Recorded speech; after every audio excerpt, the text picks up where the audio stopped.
If it was your last day on Earth, what would you choose to eat? And who would you invite to share your last meal? Well, here at my supper club, a very special guest will be revealing his ultimate menu and giving us a glimpse into his life through the food he loves.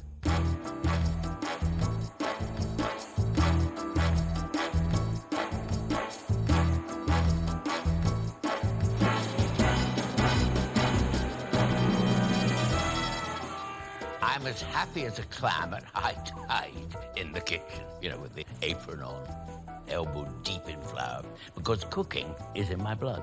I mean, my father was a baker, my grandmother a cook, so my childhood was spent surrounded by really good grub, and that passion's never ever left me. So I know how hard it would be for me to choose my favorite food, let alone my last meal on Earth. But I'm going to ask one person to do just that. My supper club guest was once a radio DJ and a voiceover artist before finding fame, bringing to life lovable characters on shows such as Marion and Geoff and Gavin and Stacey. He's very Welsh and very talented comedy actor, and he also happens to be a very good friend of mine, Rob Brydon. This is Rob Brydon's Life on a Plate. That really is delicious. They're very good, aren't they? Along our culinary journey, we'll have some laughs. And later on, we'll be talking to a Welsh rarebit, or as it's also known, a Cardiff Virgin. Lots of fun. I think you and I would make a very nice couple. The odd couple. And I'll try my best not to ruin Rob's fantasy last meal. My wife makes these every day of the week, Ron. And what sort of surface does she get? A better one. Rob and I actually met about 7 years ago and have been firm friends ever since. We've shared some memorable meals in our time, but I've never cooked for him, so this is a first. So let's get started with his favourite tipple, Chablis. I'm no expert with wine. No. But I know that I like Chablis. Yes. But I've come to all this quite late. I only started to have a drink in my mid-30s. And what about food growing up? Your mum a very good cook? Well, she wasn't Fanny Craddock, but she could cook. Yeah. There wasn't pasta or foreign food. It was very traditional, sausage, mash, meat, mince, bit of fish. Welsh lamb. We'd have stews, things like that. I would have run, scared from spaghetti. If you knew a family that ate spaghetti, you thought they were a bit... You would. You'd think, good God, what's going on there? Oh, yes, what do they put Probably on wife swapping as well, Do you know what I mean? It was a bit curious. Right. But we would have fish once a week, as I recall, and I can remember the windows in the house getting all steamed up, as Mum would cook the fish and the smell. I think it was maybe haddock, but I remember it being a lot of steaming going on and boiling. And what would she be doing? Would she be boiling it in the bag, Ronnie? Maybe she's doing that. I don't know what. Maybe it was boiling the bag. I don't know. When she sees this now, she'll be furious. But my supper club is where my guests come to indulge themselves with their fantasy last meal. So what's on Rob's menu tonight? What do you think you're going to choose? Well, for my last supper, for my final meal, and it's very hard, isn't it? It's so hard to choose. But I'm going to go for oysters. Yes. To start. Now, oysters are quite an adventurous thing, really, to eat. Are there oyster beds in Wales? That's a good question. I'm going to give you two answers, and you can edit accordingly. Yes, there are. Yes. No, there's not. Have you eaten oysters for a long time? 9 or 10 years, maybe. Right. I came to them late, but I love them. They're something very exotic. We are. You associate them with an occasion. That's right. And they don't taste like anything else. So I would start with oysters. Yes. Then I'm going to go for a really nice steak. What's your favourite cut? Used to be fillet. Yes. And then I flirted with sirloin for a while, which I wasn't that keen on. So now I would say that the favourite now is ribeye. Ribeye every time. Just gets so flavoursome. It is, that's right. With maybe a dauphinoise potatoes. And then as a dessert, cheesecake. Shall we go and start? Can we? Yeah. Now, I'm not a chef, but I am a keen cook, so I'm going to be cooking all of Rob's favourite dishes. I'm not expecting any help, as I know for a fact that Rob doesn't cook. Starting with plump little oysters smothered in a shallot and red wine vinegar dressing, followed by some seriously tasty ribeye steak, served with my own béarnaise sauce, creamy dauphinoise potatoes and vegetables. To finish, I'll try my hand at Rob's sweet treat, a gloriously decadent raspberry brulee cheesecake. And on our foodie adventure, I'll be asking Rob to name his ultimate fantasy dinner guest. I would like to have Elvis. Now, let's get started on his first course, oysters. Well, I first had them when I went to Sydney for the first time, which would have been, I think, 2005. Oh, look at those. And I sort of took the plunge on the first night that we were there. My wife said, let's try the seafood platter. And I thought, oh, that's when they bring, everything. And that was a big step. And I thought, I don't know what that was. And I thought, well, go on, I was jet lagged as well. So I said, well, all right, we'll try it. And I tried, all sorts of things. I had squid and lobster, which I'd never had before. Yeah. And I really liked them. Yeah. But in particular, I loved the oysters. And with this shallot and red wine, yes. You like that? Yes, I do. I like that very much indeed. Right. My oyster dressing couldn't be simpler. It's just one finely chopped banana shallot mixed with 100 ml of red wine vinegar. And I'll tell you what I like in an oyster, just so you know. Yes. Okay? Again, no pressure. No. I like them to have a lot of the juice in there. There's nothing worse than the ones sometimes they serve you and they're a little bit dry. Oh, I know. I like a big taste of the sea in them. I'm going to try and present this. You're doing that very well, actually. That's quite expert. Well, that's quite good, isn't it? That's fantastic, yeah.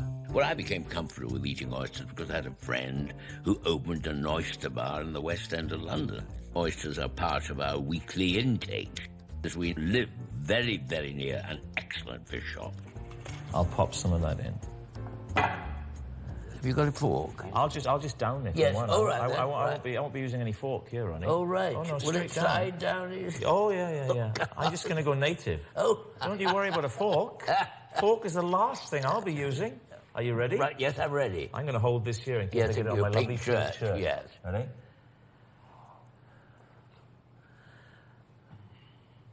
Oh, very good. I'll give it another one.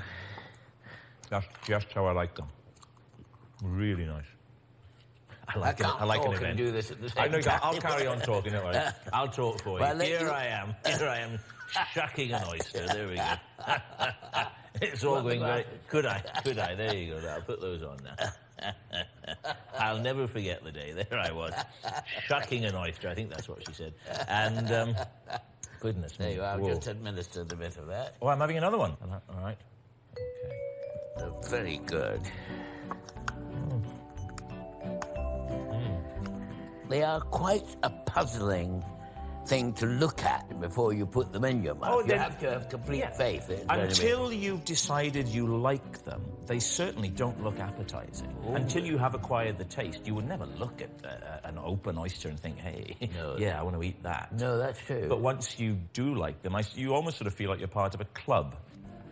When Ruth Jones and I did the record for Comic Relief, Islands in the Stream with Tom Jones. Oh, gosh. When we went out for a meal with him, and he was going, well, what are you going to have? What are you going to have as a starter? And I said, well, I like oysters. Well, I like oysters as well. I said, well, shall we have the oysters? Well, we have the oysters. So I ordered half a dozen oysters as a starter, perfectly reasonable. Right. He ordered 12. 12 oysters as a starter. Well, yes, you can eat 12. Can you? Yeah, I couldn't. I have 12 as a starter? Yes. Oh, all right. It was just me then. I thought he was being like some silverback gorilla. Oh, no. And he sat there and he had his lemon to squeeze his lemon over these oysters, and he was like a grey. He went like that. And I went, oh, good Lord. And he downed all 12. Oh, I've had 12 before. He's not very greedy, you know. Well, I always tell friends this story as though this was the most extravagant thing any man could do. But apparently it's just me. I'm being timid by having 6. A lot of people, of course, are quite nervous of seafood. Yes. Of this nature. They're worried, you know, that you're going to get a bad one. When we were in Sydney that time, and I was eating the squid and the lobster and the oysters, I said to my wife, I said, I'm going to phone my parents now and tell them. And I said to my mum, we're in the harbour at Sydney, I said, and I've just eaten squid. And my mother said, oh, you'll pay for that. Because in our family, quite famously, my father had crab in 1973 and was sick. Oh, God. So we've never forgotten that.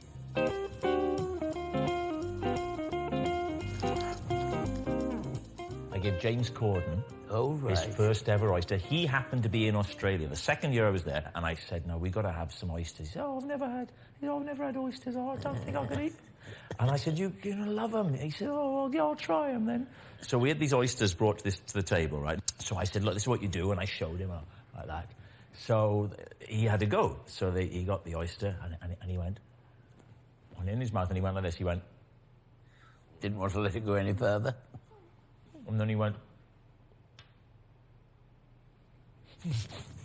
Spat it back out, Ronnie. Oh. How embarrassed was I? God. Spat it back out. Now, if this really was Rob's last meal, who would he have as his fantasy dinner guest? Tell you who I don't think would have liked oysters. Elvis. He was a burgers man, fried squirrel, you know, that was him. Seriously, when he was growing up, he was so poor, they would cook squirrels. Really? Yeah. And then he ended up eating, as you say, rubbish.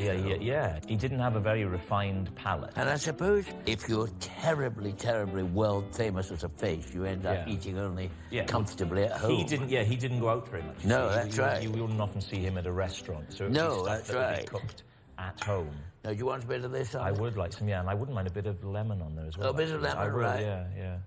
Thank you very much. Yeah. Well, I know. I'm going to do it your way. I'm going to be far more refined. Oh, yes. I'm going to do it the Ronnie Corbett way and use a fork, which I've never done before.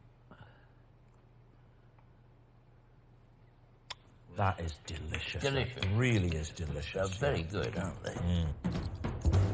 Coming up, Rob extends his invitation to more fantasy dinner guests. And he'd be kind of commenting through the medium of song. And I'll show Rob how to make bread the Ronnie Corbett way. I've never seen bread being made before. And one of Rob's oldest friends turns up for dinner, armed with a few stories to tell. It was like that the fridge had been stocked by an 11-year-old.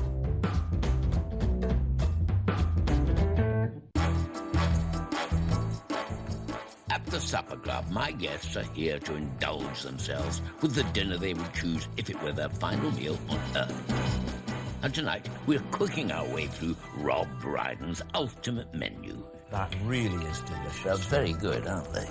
Simple food might have been the staple menu as a child at home, but Rob's eyes were open to a whole new world of cuisine when he left Port Talbot for the bright lights of Cardiff. When I went to drama college, and I made friends with people then who'd come from England. Yeah. And beyond.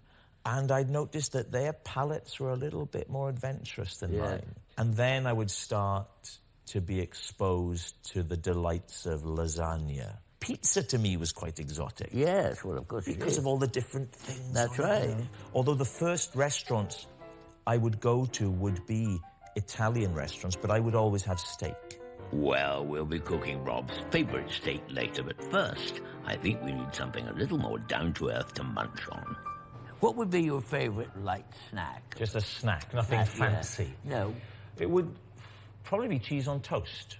See, I was filming earlier this year, we filmed a series in the Lake District all about restaurants with Steve Coogan, and we were eating incredibly sophisticated food, but at the end of it, I would just want something really simple. You know, a simple taste. Yes. Where you're not getting all these different textures and flavours. And that, for me, would be a sort of cheese on toast, really. Oh, right. Well, I do a very nice one, and I will do it with the sourdough. With the sourdough, because, thank you, because you're aware I have a sort of it's embarrassing, really, a sort of a yeast intolerance. So sourdough... So sourdough does have no yeast? I don't know if it has no yeast, but it certainly doesn't have much yeast. It has a level I can tolerate. And it's fairly hard to find, but when you get a good sourdough...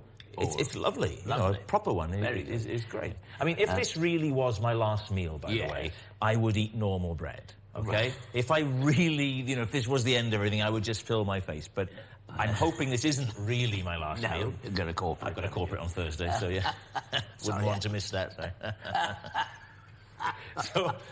So you'll have a look at it if you won't have a taste of it. I'll have a sniff of it as well. Sniff of it, You know what I've been known to do? Because proper bread is nicer than lovely. sourdough. I've been known to actually put the bread into my mouth, chew it, get the taste, Oh, right. and at the very last minute, very discreetly, Oh, spit it out. isn't that Like terrible? that. That could be always a metaphor for someone's life. Not mine, No, but, you know. Self-denial. Self-denial.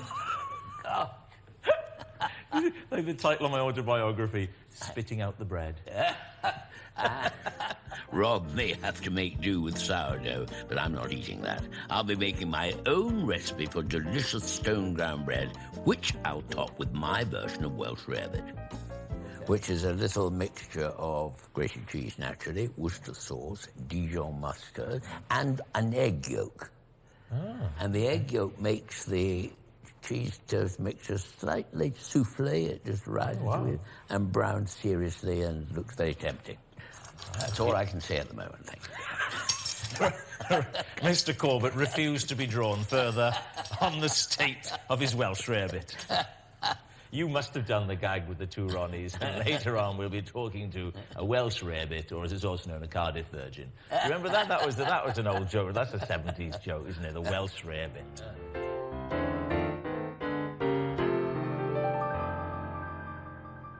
I'm going to make you a little bit of bread I make at home, which I do with 1.5 kilos of flour, which is stone ground. We hardly buy any bread at home, yeah. Really? You cook yes. almost all your own bread? Yes. Wow. So that's yeast, brown sugar. I've never seen bread being made before. This is Oh, right. fascinating. Well, and a little bit of this fat in like that, and the salt, tablespoon of salt.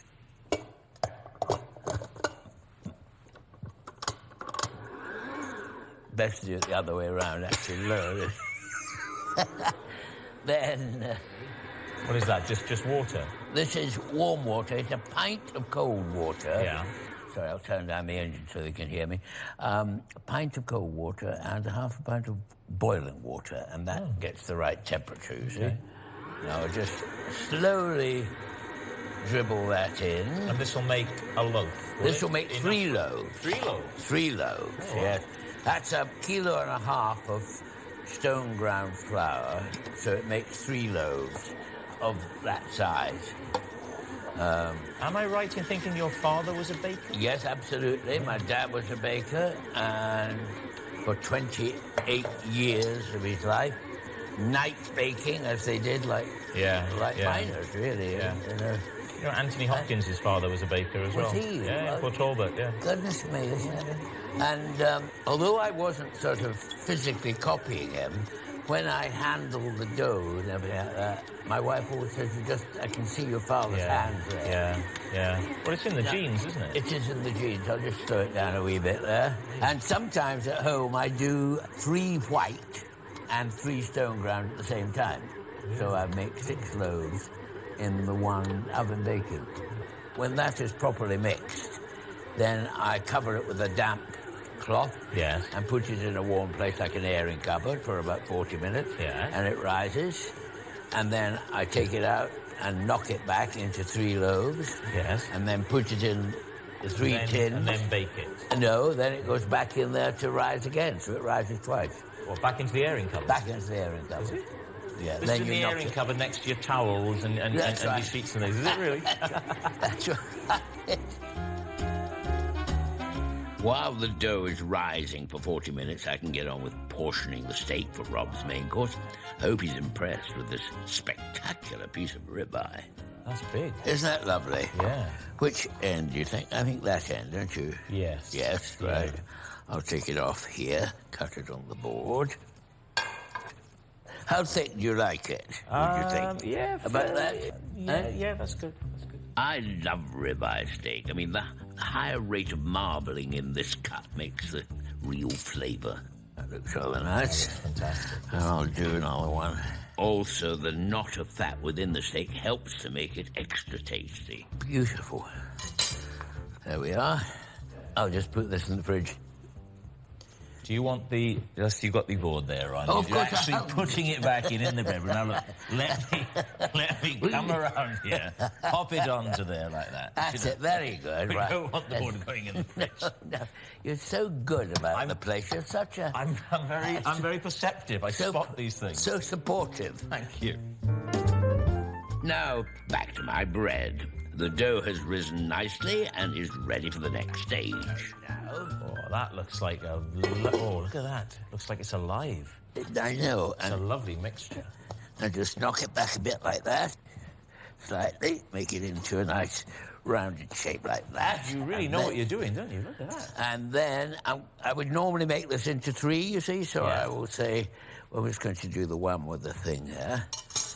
And put that there. And you just keep tucking away all the untidy bits. And then you put it there, tuck it down the side, and put it back in the airing cupboard with the sweaters. Right. And 40 minutes later, that will be up about that size. And that's when you bake. And that's when I bake. I'll just put this in the oven on 220.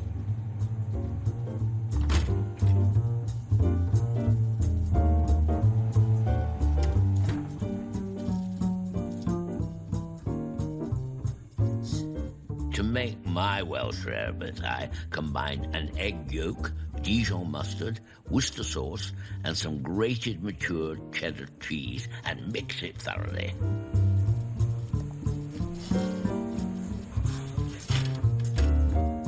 Then I spread the mixture over the toasted bread and pop it under a hot grill until it's golden and bubbling. So there we are, that's your... Oh, thank you very much. Looks lovely. But does it taste? You can tell it's not just cheese on toast. I mean, you know, there's more going on in there. There's a great deal going on. It's making my normal cheese on toast at home seem a little paltry, I have Yes, to you say. have to take a little bit of extra trouble when you do it next time, Rob. Suitably chastised Yeah. for my cheese on toast. So who is going to be joining Elvis at Rob's fantasy dinner table? Paul Simon. Oh, my God. Love Paul Simon. Oh? Yeah. With his guitar, ideally. Oh, right. I like him. I like his... I like the humour in his lyrics. So what I'm imagining is we'd be sitting there at the table, and then Paul Simon would be just strumming away, and he'd be kind of commenting through the medium of song, you know, making up songs as he goes along. I think that'd be lovely. Very lovely indeed, yes. And if he could bring... Tell you what. Yes. If he brought Carrie Fisher with him, his ex-wife. Oh, my gosh. I don't know if they see eye to eye, but she'd be good value as well. Very lovely, yes. Yeah. Right, now your dessert. Now you have a special idea about Yes, this, don't you? I'm choosing a very lovely raspberry brulee cheesecake. Yes. To make it easy. It's very, very nice indeed, if you can get it right. I've never made this recipe before, but as it's Rob's ultimate dinner, I thought I'd make an effort. Fingers crossed. Now this is a steady on with my shirt. Yes. This is a cheesecake that my wife makes. Well, I'll have to Right. stop where they I said it's a cheesecake that my wife makes. Yes. And it's Allegra McKevidy's recipe from the Leon cookbook, you see. I thought it I thought this was something that Claire concocted herself, but it's not. It's from a cookbook, but it's my favourite one. But she can whip this up now at the drop of a hat. Oh, right. In fact, I don't even have to drop a hat. I mean, sometimes she will I'll wake up and she'll say, I've done it again. Can I have your permission to start Please this again? start, yeah. The base of crushed ginger biscuits, golden syrup, and melted butter has already been chilled in the fridge. So first, I'm mixing cream cheese with some caster sugar. Into that, I'm putting 3 egg yolks. 3 egg yolks. And don't think I'm ignoring you. No, you wouldn't ignore me. I know that. Would you like me to decoratively put the raspberries? I said, do you want me to decoratively put the raspberries? Yes. You do? Yes. Right, okay. 1 raspberry. 2 raspberries. Very. This is gelatine, Right. which I'm putting in here. I'm going to put 3 teaspoons in here, the vanilla. Now I need to add my cream cheese mixture to some whipped cream. And I have a spatula. There's your spatula, sir. Why don't I... Thank you very much. Thank you very much. I'm on spatula duty today. Spatula, forceps, swab. Oh, God, we just ripple about here. It's just so... I think you and I could live together quite happily. Well, my God. I think you and I would make a very nice couple. The odd couple, you see. You know, we could go to events. You could say, have you met my young friend, Rob? Oh, that looks nice now. That's a lovely consistency. Look at that. Very good. That's good, isn't it? Very good. Next, I pour the filling over the crushed biscuit and raspberry base. Oh, that looks fantastic. Spread this gently. That looks lovely. It's quite nice, quite fun to do this, actually, this part of the procedure. Now, I'm going to put this in the fridge. Do you want me to open the fridge for you, sir? Excellent. The cheesecake needs an hour to set, leaving me plenty of time to do the dishes. Well, please. Thank you, yes. Thank you, and if you could sort that out, please. Thank you. Could you do that as well, please? Could you also sort that out? Thank you very much. I mean, I'm looking forward to this cheesecake, but if we weren't being as ambitious, you know what I like to have as a simple dessert, right? No, tell me. It's like a good quality ice cream. Oh, yes. Then over the top of it, from the fridge, Yes. cold, Yes. 2 flakes, okay? Yes. I unwrap them seductively. Yes. Okay, I take them out. I crush them in my hands. Over the ice cream. They fall onto the ice cream. And I tuck in. Do you know what I might put in there as well? What? Our old friend, the raspberry. Oh. He may rear his cheeky head, yes. Yes. After the break, I'll be wielding my trusty blowtorch on Rob's cheesecake. And Rob's good mate, Steve Spiers, spills the beans on Rob's murky culinary past. All Rob would eat pretty much was cereal and pizza.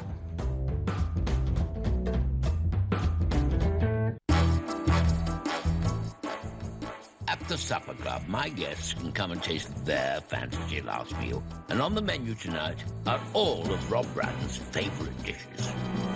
This would be a good last meal to have, wouldn't it? Yes.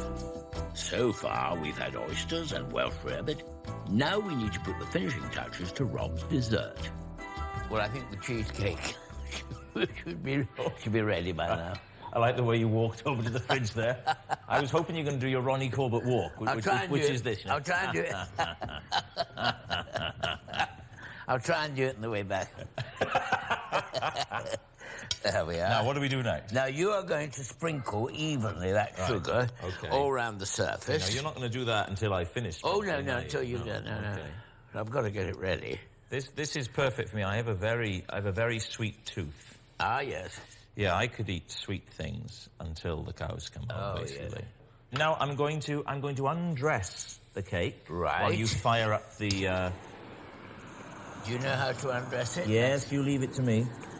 You leave it to me. Don't you worry about this. How do I do this? Will you hold that one? Yes. There's a thing underneath here, you see, like that. Oh, do you want to do the... No, I want you to do that. I'm blowing the sugar. You're blowing it all off, yes, yeah. It's going to drip. I think you've got to be a bit more of an angle, haven't you? Oh, there you go. Now you're talking. Ah, there we are. You see, it's colouring a bit now. Yeah. But Look, that's coming out quite nicely. Is that all right? Yeah. That's lovely. Hence the brulee in the title. yes, absolutely. A raspberry brulee cheesecake. Without this, it would simply be a raspberry cheesecake. It's almost as good as my wife does it, Ron. Almost as good. I'd normally get a kiss from her at this stage, but you don't have to, you know. I'll hold hands. I think a firm handshake would suffice. Well, that gives you a rough idea, doesn't it? But it's not that... Well, what was it like? Where's a rough idea? No, it's like, I think you're done there. That's lovely.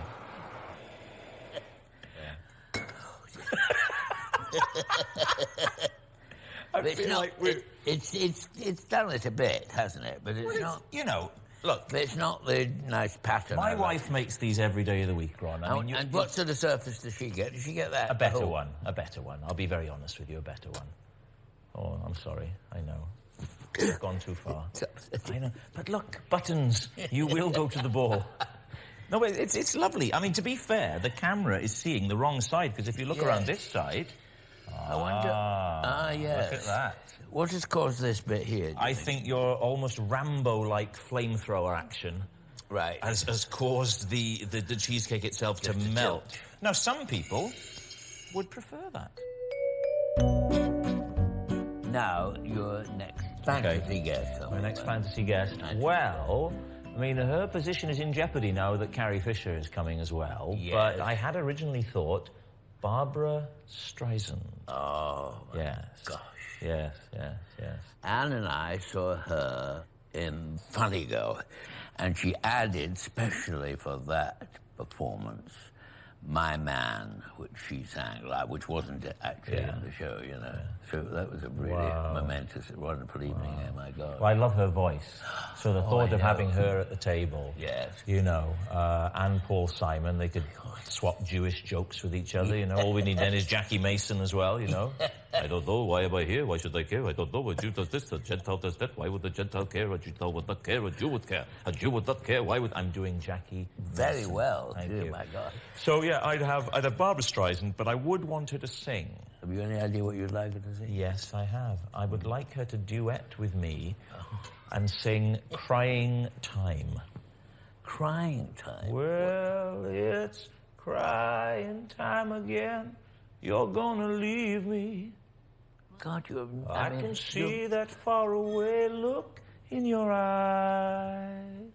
Your musical knowledge is just beyond belief. Thank you I very never much. realised. I am available for panto. Now on to Rob's main course. Growing up, he'd have steak every Thursday, but I bet he's never tasted anything like mine. So, we're going to have, for our main course, we're going to have ribeye steak, béarnaise sauce, dauphinoise potatoes. Lovely. I'll pour some Chablis. Yes. How do you go about making a béarnaise sauce? Because I've never made one. I thought we might have a bit of red, too, with our steak. So you can have that as we're doing the reduction. Like Chablis. But not with red meat, do you? Well, I would eat it with... That's my point. I would. Ronnie, I'm a maverick. I don't play by the rules. Béarnaise is one of the great sources of French cuisine. The aniseed tones of tarragon make it the perfect accompaniment to any steak. Now, there's a little bit of white wine vinegar there. Yeah. A little bit of white wine. Okay. Some chopped shallots, right? Some chopped parsley.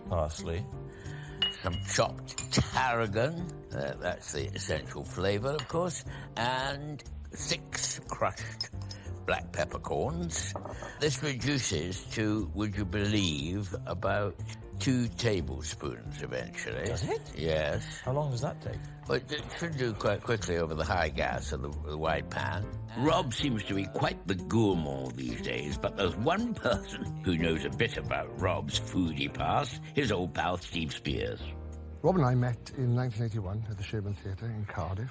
We were both 16, and I'm a bit nervous about going for dinner today, thinking that Rob may be cooking, because if his eating habits have not changed, I know that I'll be going to get some food on the way home. In lieu of that, I've bought what was his favourite food at the time, which is cereal, and I'm fully expected to pour milk on these and eat them before I go back. Rob is the most fastest eater in the world. All Rob would eat pretty much was cereal and pizza. Even eating pizza was not good because he just had cheese and tomato. So I've just got this image of a man in there now cutting up some cheese and tomato, and, well, you know, I got these. Steve, how you doing? Hello, All right, mate. nice to see you. Nice to see you. How are you doing? You know Ronnie? Yes, Ronnie, what a pleasure. How are you? Very Nice well, to see you. nice to see you. I thought I'd bring a gift because when we used to eat together, when we were a lot younger, your main diet at the time used to be cereal, if you remember. And I wanted to bring you some cereal. That's very Got kind that? of you. See, Steve always gives me a hard time about my slightly more exotic food taste now, because when we were younger, I had a very, very limited palate. Very, very limited palate. It was very limited indeed. And How long have you known each other, you two? 1981. There we are, 1981. I'll tell you the date. I was going to say it's hard to be precise, 1981. We met. April the 14th, 2:30. I came to fix your toilet. It was cloudy that day. I make a béarnaise sauce about, once a fortnight. I beat 3 egg yolks with 25 grams of butter in a bowl over the heat. Then I add my strained reduction and then gradually add 170 grams of melted butter, whisking all the time. Very good. A bit of chopped tarragon finishes the sauce nicely. So this has just got to the lovely point of being a sauce, and will be when I do the steaks, we'll enjoy it together. Well, this is lovely stuff. I tell Ronnie about the time that you came to stay with me when I was first in London. Oh. And you looked in the fridge. In the fridge was a packet of noodles, dry noodles, and a chicken breast, and chocolates and sweets. And it was like that the fridge had been stocked by an 11-year-old, really. And also no drink. He didn't drink then. I didn't drink, so it was before my drinking years. It was like a cross between an 11-year-old and a Trappist monk, basically. And disastrous. Did you eat the chicken breast and the noodles? I did try and tart it up, actually. I remember getting the noodles going. And I was really impressed with him, because he was thinking, maybe we could do this. Maybe we could do that. And he would say things like, you must have a bit of so-and-so. And he'd look through and there'd be nothing else. Perhaps you have some soy sauce up. No, I haven't got any ginger. Nothing. Perry. No. So it was dry noodles with chicken, which Rob was even impressed that they went together. I would never have put them together, Ron, in a million years. Now I think it's time for my supper club guests to retire to the dining room while I work my magic on the main course. We'll go and reminisce about Welsh memories. Like if it all goes wrong, just put a bit of milk on those and I'll see you upstairs. Oh, lovely, very nice. We'll see you later. See you, okay then. Quite nice. After the break, Rob reveals his final fantasy dinner guests. And we've got the replies. Who can come? Streisand, she says no. Elvis, we've not even had a reply from. And you're all invited to my supper club for dinner. Cheers.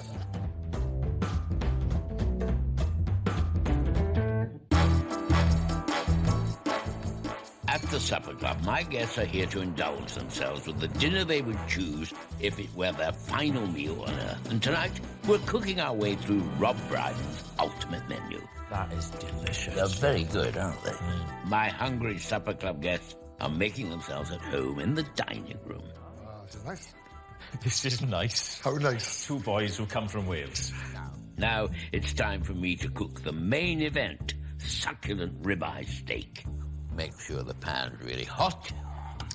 I'm going to rub the steaks with olive oil. Dauphinoise in the oven, being browned off at the top at the moment. Do you remember when I came over to have dinner with you and Claire? And I knew that things had changed then in terms of your eating habits, because of the fact that there was really nice salad with spinach, beetroot, goat cheese, walnuts. I thought, this is really well put together. And you ate it and enjoyed it. I came to interesting food late in life. Yeah. Now I'm very intolerant of any adult who says, I couldn't eat that. Whereas you used to be intolerant of food. Yes. Salt and pepper on the top.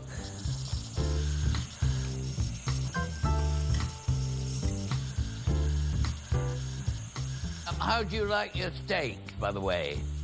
Medium to well, please. Right? See? Medium rare. Get the bread out. I'm looking forward to this.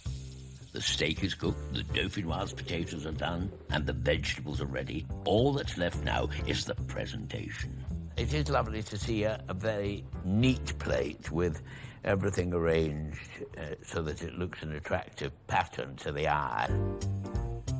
I'll just put a few of these French beans there, like that, and there, and the little jug of béarnaise sauce on the lovely white crockery. It just looks sort of appetizing and crisp. So I hope my guests think the same. Well, thank you very much, Robert. There we are. Thanks for you. Thank you very much. Oh, And this is a Steve. Thank you very much, sir. There we are. Oh, Ronnie, that looks great, mate. Very good. That really does. Lovely. Very nice. wow. Cheers. Cheers. Thank you so much. Got some tomatoes. I love tomatoes. Yes, you love tomatoes. Oh, I have that. Oh, yes. I love them. And you know, my tomato breakthrough in this last year Yes. has been the decision to not store them in the fridge. Oh, my goodness me. You have your fork in the right hand. I do, yeah. Do you always do that? Yeah. All right. It's an odd thing. Sorry, I interrupted you. And yet I tell the kids, you know, to do it the other way, and they say, well, you do it the wrong way. So about the tomatoes. Yeah, well, yes. I don't keep them in the fridge anymore. I like to have them at room temperature. Ah, right. Much more flavour. And these little tomatoes, nice. vine tomatoes, are really very, very tasty. This is fantastic. Oh, Ronnie, that's fantastic. Sauce is really good. Oh. Do you eat a lot of red meat? I'll have to be honest, this is a very rare thing for me. I'm not a meat eater, really. I love fish. I love fish, but, you know, with it being, if it was my last meal, Yes. I would go for this. Ribeye. I would, yeah. Yeah. But on a day-to-day, I eat a lot of fish. Yeah. It's fantastic. Sea bass, bream. This is such a bizarre conversation. Hearing Rob talking about, I like a lot of sea bass and bream. And just be like, so what's happening? We're on the mothership. This cannot be happening.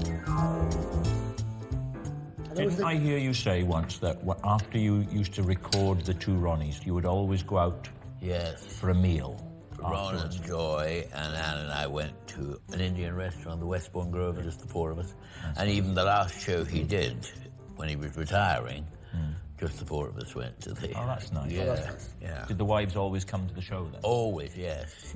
Oh, lovely. They sat there and then they did the routine of saying, we can't hear, all nonsense, you know, getting the sound up, you know. It's like So when you used to sit there in the chair and you used to do that gag where you say, I'm going to do a little wave to the wife, you know, because, you know, if the children misbehave, you know, they have to stay up and watch.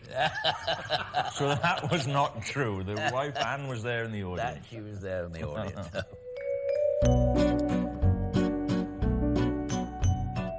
I was going to ask you, who is your final fantasy guest going to be? I would have Peter Cook and Dudley Moore. Right. I would love to have the two of them around the table. Yes. These are my guests. I've got Elvis is sitting with us, Paul Simon, Barbara Streisand. Yeah. We said Carrie Fisher can come as well. Yes. Peter Cook and Dudley Moore. No, I never met either of them, but presumably you must have known them both. Yes, I met Peter and Dudley quite a lot, yeah.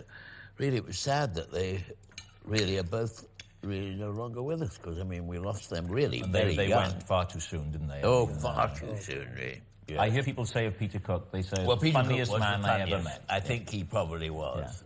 Yeah. Off the top of his head, the funniest man. Well, they would complete my fantasy dinner party. So am I the only one that could make it? We've got the replies. Who can come? Streisand, she says no. Yeah. Elvis, we've not even had a reply No. from. Cook and Moore, again, Cook very and Moore, rude. not available? Nothing. We've not heard anything. We don't know. We're still waiting. They could walk in. But Steve, to be fair, he's Yeah, well, I turned made up. it. Well, cheers. Turned up like the gent he is. Yeah. Yes. Well done. That is an absolute triumph. Right? Oh, good. Here we are. Here is your dessert. Thank you very much. Your Steve. Oh, lovely. Cheesecake. Very nice. This is one that Claire And makes. a special surprise for you. Yeah. Now that's what I was expecting. That's more like it. Hey. It's both all right. Oh, I'm going to have this first. No. Oh, no. I love it. Very, very nice it is. I think my wife has a thicker bottom. Or base, maybe I should say. Yes, I think so. To the cheesecake. Yeah, that's lovely. This would be a good last meal to have, wouldn't it? Yes. Will you want to take your ice cream home? Well, no, I'll probably finish it now at this sitting. Yeah. Leave it there. Now Elvis can have it when you arrive. I'm going to